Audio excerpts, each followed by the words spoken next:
اعوذ باللہ من الشیطان الرجیم، بسم اللہ الرحمن الرحیم۔ میں اپنے سب جو بھی یہ میری بات سنیں تو اللہ سے یہ دعا کرتی ہوں کہ اللہ سب کے کانوں میں میری آواز جائے۔ ہو سکتا ہے کہ اس سے پہلے میری زندگی کی شام ہو جائے، تو میں نہیں چاہتی کہ میں اس بات سے محروم رہوں۔ اللہ تعالیٰ کا شکر ہے جسے مجھے دین سکھایا اور ہم سب کو سکھائے۔ اللہ آپ سب نماز کی باقاعدگی کریں، نماز پڑھیں۔ ہم آپس میں بیٹھتے ہیں، کتنی چغلیاں، کتنی بخیلیاں کرتے ہیں، موبائل کے ساتھ کتنا ٹائم ویسٹ کرتے ہیں۔ یہی ہم اپنے اللہ کو راضی کر لیں تو کتنا اس سے پہلے کہ زندگی کی شام ہو جائے، اللہ تعالیٰ ہم سب کو توفیق دے کہ ہم نماز پڑھیں۔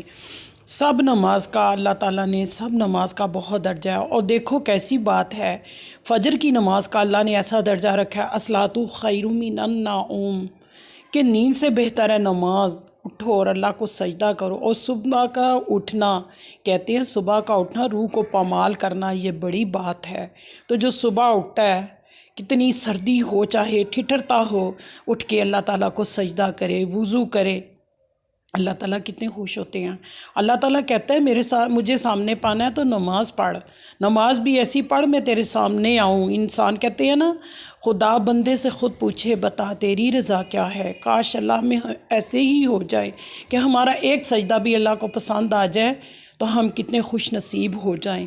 نماز کی باقاعدگی کرو۔ سب لوگ جو بھی میری آواز سن رہا ہے، میں سب سے یہ ریکویسٹ کرتی ہوں کہ ہم اپنے کے ساتھ رکھتے ہیں نماز کی، قرآن پاک کی نماز میں ساتھ رکھتے ہیں جو بار بار آتی ہیں، اور سب سے عظمت والا کلام سورۃ فاتحہ۔ اللہ کا کرم ہے، اللہ تعالیٰ ہمیں ایسا ہمارے اندر ایمان جگا دے کہ ہم دنیا کی ہر چیز کو چھوڑ کے پکے اور سچے نمازی بن جائیں۔ نماز میں کتنا کو ٹائم لگتا ہے؟ کوئی ٹائم نہیں لگتا، ٹھیک ہے، کچھ سے کچھ منٹ لگتے ہیں۔ بعد ایک نماز ہے عشاء، جس میں کچھ تھوڑا سا ٹائم ہوتا ہے زیادہ، باقی سب نمازوں میں، یا ظہر کی نماز ہے، اللہ تعالیٰ نے دیکھو خالی پیٹ ہوتا ہے فجر کا، اس لیے اللہ تعالیٰ نے ہمیں یاد، وہ بھی تھا وقت کہ جب حضرت موسیٰ کے دور میں جو پہلے جو نمازی تھے، جب حضرت صلی اللہ علیہ وسلم گئے تو کتنی 50 نمازیں لے کے آ رہے تھے۔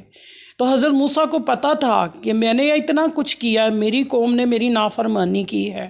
بنی اسرائیل، جتنا واقعہ بنی اسرائیل کا کسی قوم کا نہیں ہے، تو بار بار انہوں نے سمجھا ہی کچھ نہیں۔ تو حضرت موسیٰ جب اللہ ہمارے نبی خاتم الانبیاء کو ملے تو ان کو پتہ چلا کہ یہ تو 50 نمازیں ہیں، کہا جائیں اللہ کے پاس، یہ کس نے پڑھنی ہے؟ پھر کتنی بار بار گئے، پھر جب یہ 5 نمازیں لے کے آئے، پھر کہا حضرت موسیٰ نے کہ اب پھر جاؤ، تو ہمارے نبی نے کہا نہیں، اب مجھے حیا آتی ہے، اب نہیں میں جاؤں گا۔ پھر دیکھو کتنی بات ہے، ہم کس نبی کے امتی ہیں۔ ہم پہ کہتے ہیں امتی امتی لب پہ جاری رہا، امتی تیری قسمت پہ لاکھوں سلام۔ جس کی قسمت میں لاکھوں سلام ہو جائے، کیا وہ امتی ہوگا؟ کاش ہم ایسا بن جائیں۔ ایسا تو تب ہی بنیں گے ہم اپنے دلوں میں ایسا ایمان جگا لیں کہ سب کچھ رہ جائے لیکن نماز نہ رہے۔ یہ ہمارا قیمتی سرمایہ ہے۔ نماز دنیا کا بھی سرمایہ ہے، نماز آخرت کا بھی سرمایہ ہے۔ تو پلیز اس کو کوئی کھونا، دنیا میں پتہ نہیں چند روز ہماری زندگی ہے، کیا پایا کیا کھویا، کھویا ہی کھویا، پایا نہیں۔ تو کون سا سجدہ اللہ کے قریب کر دے۔ اور انسانوں یہ دیکھو کہ اللہ نے آدم کو بنایا تو فرشتوں کو کہا سجدہ کرو، تو سب سجدے میں گر گئے۔ تو دیکھو یہ معلوم اللہ کے فرشتوں میں یہ تھا معلوم، لیکن یہ اپنے آپ کو سنبھال نہ سکا، نافرمانی کی۔ جب اللہ تعالیٰ کے پاس تھا، اللہ نے نام بھی دیا ہوا تھا، اس کو عزازیل نام دیا ہوا تھا، اور فرشتوں میں اس کا بڑا درجہ تھا۔ تو جب اللہ کی نافرمانی کی تو اللہ نے نام بدل دیا، کہا جا شیطان ملعون۔ پھر ملعون اس کی گال ہے، یہ نہ جائے تو اس کو ملعون کہو تو فوراً بھاگ جائے گا۔ تو اللہ نے کہا جا نکل، تیرا میرے پاس تیری کوئی جگہ نہیں ہے، تو چلا جا۔ تو ہم اس چیز کو سوچیں کہ ہم نے کیا کھویا ہے۔ ہم نے تو کھویا ہی کھویا، کچھ نہیں پایا۔ جب ہم شیطان کو خوش کرتے ہیں تو اللہ کو ناراض کر لیتے ہیں۔ تو ہم کیوں اپنے اللہ کو ناراض کریں؟ کیا ہمارے پاس اللہ نے کیا نہیں دیا؟ ہمیں آنکھیں دی جس میں روشنی دی، ہمیں ہاتھ دیے جس سے ہم اپنا کھاتے ہیں پیتے ہیں سب کچھ۔ پھر ہاتھ کا بتایا کہ اس ہاتھ سے تم ہاتھ پانی کرو، اس ہاتھ سے تم کھاؤ پیو۔